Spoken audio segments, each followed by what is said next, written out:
আসসালামু আলাইকুম। কূটনৈতিক অবস্থান থেকে ভারত যাকেই সমর্থন দিক না কেন বা যে অবস্থানেই থাকুক না কেন, আওয়ামী লীগের পুনর্বাসনের বিষয়ে ভারত যে শেষ পর্যন্ত তার সর্বোচ্চ করণীয়টা করে যাবে সে কথা আমি শুরু থেকেই বলে আসছি। নিশ্চয়ই দর্শক আপনাদের অনেকেরই মনে থাকার কথা। এবং ভারতের প্রায় সব দলই যে এই বিষয়ে ঐকমত্য অবস্থানে রয়েছে সেটিও আমরা জানি। এখন যেটি শোনা যাচ্ছে যে গোপন স্থানে অবস্থান করেও সাবেক প্রধানমন্ত্রী আওয়ামী লীগ সভানেত্রী শেখ হাসিনা তিনি দলীয় নেতাদের সঙ্গে বৈঠক করছেন।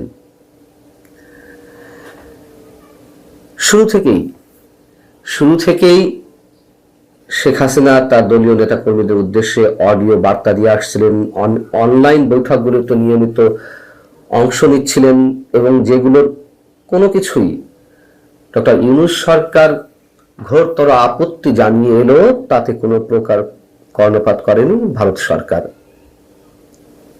এবং সবসময় ভারতের পররাষ্ট্র মন্ত্রণালয় কিংবা দায়িত্বশীল বিভিন্ন পর্যায় থেকে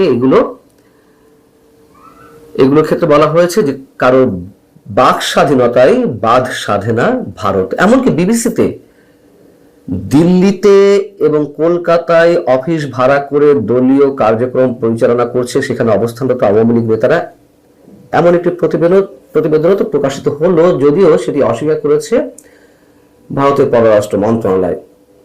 তো এতদিন বিভিন্ন অডিও বার্তায় কিংবা অনলাইন বৈঠকগুলোতে শেখ হাসিনা তার বক্তব্য প্রচার করে এলো বা তার নির্দেশনা বিভিন্ন বিষয় দিয়ে এলো, আমরা হঠাৎ করে দেখলাম তিনটি আন্তর্জাতিক বার্তা সংস্থা বা গণমাধ্যম,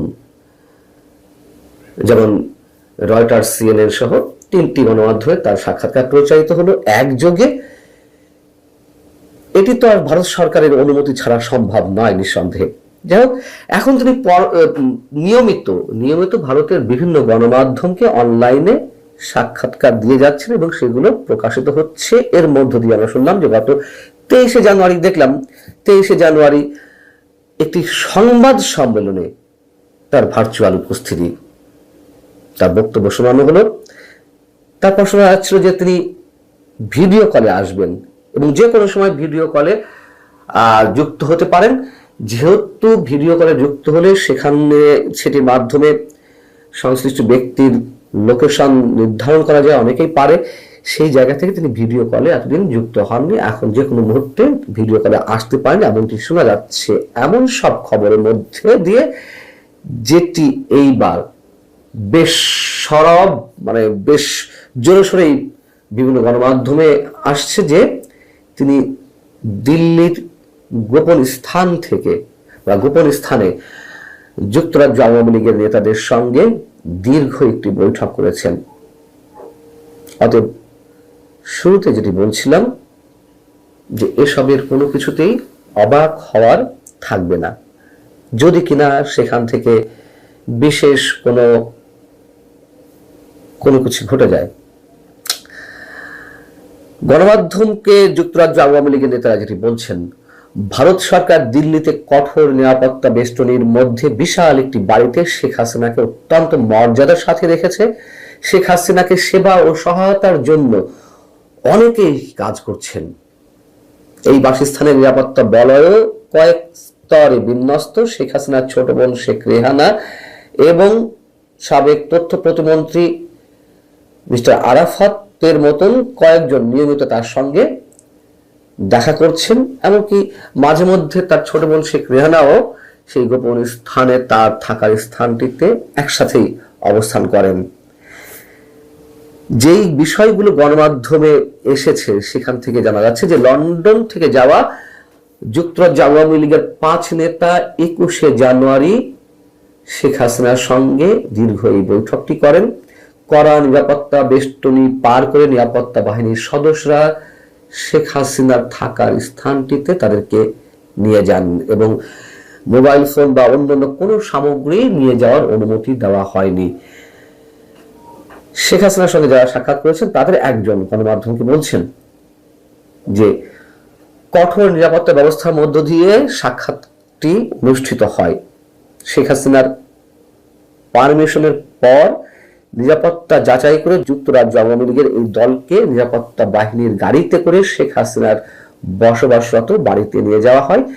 এবং তারা বলছেন যে শেখ হাসিনাকে ওই সময় যথেষ্ট আত্মবিশ্বাসী আত্মপ্রত্যয়ী বলে মনে হয়েছে, এবং তার শরীর যে ভেঙে পড়েছে, যে সব গুঞ্জন শোনা যাচ্ছিল তার আসলে কিছুই নয়, তবে শারীরিক ওজন কিছুটা কমেছে। যাই হোক, যে 5 নেতা শেখ হাসিনার সঙ্গে দেখা করেছেন যুক্তরাজ্য আওয়ামী লীগের, তাদের মধ্যে রয়েছেন আওয়ামী লীগের সভাপতি, সাধারণ সম্পাদক সহ সিলেট সিটি কর্পোরেশনের সাবেক মেয়র একজন আনোয়ার জামান চৌধুরী, এবং যুক্তরাজ্য যুবলীগের যুগ্ম সাধারণ সম্পাদক। এবং ভারতে 1 সপ্তাহ যুক্তরাজ্য আওয়ামী লীগের এই 5 নেতা অবস্থান করে 26শে জানুয়ারি তারা লন্ডন ফিরে গেছেন। এই হচ্ছে বিষয়। 2024 সালের 10 ডিসেম্বর এই যুক্তরাজ্য আওয়ামী লীগের নেতাদের সামনে ভার্চুয়ালি ভাষণ দিয়েছিলেন শেখ হাসিনা। গত 21শে জানুয়ারি যে বৈঠকটি যুক্তরাজ্য আওয়ামী লীগের নেতাদের সঙ্গে হয়েছে, এটি নতুন কোনো বৈঠক নয়। এর আগেও আওয়ামী লীগের কয়েক নেতা একসঙ্গে, যারা কলকাতায় অবস্থান করছেন এই মুহূর্তে, তারা শেখ হাসিনার সঙ্গে বৈঠক করেছেন। অতএব খুব শিগগিরই যদি এইসব বৈঠকের মাধ্যমে কি হবে আমি নিশ্চিত নই, তবে এটুকু বলা যেতে পারে যে যদি বড় কিছু ঘটে যায় তাতে অবাক হওয়ার কিছু থাকবে না। রাজনীতিতে শেষ বলে কিছু নেই, সেই পুরনো কথাটি আমাদেরকে সবসময় মনে রাখতে হয়।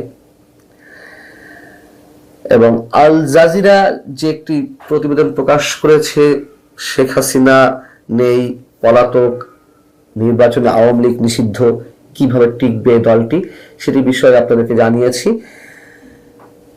অর্থাৎ বাস্তবতার জায়গা থেকে যা কিছু দৃশ্যমান আমাদের সামনে, হঠাৎ করে তার মধ্য দিয়ে অনেক কিছু যদি ঘটেও যায়, নিশ্চয়ই সেখানে বিস্মিত হওয়ার কিছু থাকবে না, খুব স্বাভাবিকভাবেই